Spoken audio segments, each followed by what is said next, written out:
Caroline Yadan-Pessa est avec nous, avocate. Bonsoir maître. Dites-nous, on a entendu la décision du juge, Nivine vient de nous l'expliquer. Vous la comprenez, vous? Elle vous surprend cette décision du juge ou pas? Non, parce qu'en fait, on est dans le cadre d'une procédure judiciaire. Donc, la personne, la victime, cet homme a saisi le tribunal judiciaire pour pouvoir reconnaître ses droits.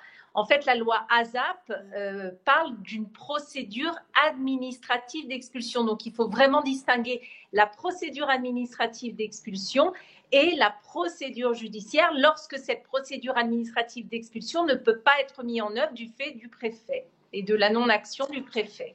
Il y a encore beaucoup d'affaires de ce genre ou pas? Ah oui, il y a beaucoup d'affaires de genre, mais en même temps, la nouvelle loi, donc la loi d'accélération et de simplification de l'action publique dont a parlé la dame, votre journaliste, change énormément les choses puisqu'elle s'attache aux droits des victimes de squat et donc elle vise à les protéger en améliorant d'une part l'effectivité de la procédure administrative d'expulsion, donc en prévoyant toutes les mesures d'urgence qui peuvent s'appliquer de manière très effective, et également en augmentant le quantum des peines encourues. Donc vraiment, c'est une loi qui s'attache à protéger la victime d'un point de vue administratif. Donc on n'a pas besoin de saisir le juge judiciaire dans ces cas-là. Ouais, précision importante, effectivement. Cela dit, maître, il y a des cas dont on parle moins, mais qui pourtant conduisent aussi à des situations parfois dramatiques. Ce sont les locataires indélicats qui ne payent pas. Est-ce que et qui connaissent souvent toutes les ficelles pour ne pas payer. Est-ce que cette loi, elle change aussi un peu le rapport de force qui n'est pas très favorable aux propriétaires? Non, alors c'est pas la même chose. C'est-à-dire que lorsque on est locataire et qu'on peut se prévaloir d'un bail, on n'est pas squatteur. C'est-à-dire qu'on n'a pas pris possession de lieu dans le cadre d'une violation de domicile.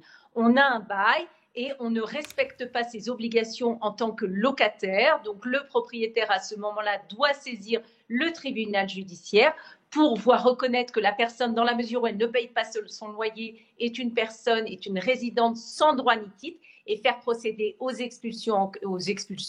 Mais dans ce cas-là, il y a évidemment la trêve hivernale qui s'applique. Ce sont des contentieux qui durent combien de temps en moyenne? Ça dépend des procédures. Ça peut être très rapide quand même s'il y a la trêve hivernale, mais ça peut être aussi très lent et ça peut durer des années et des années, oui.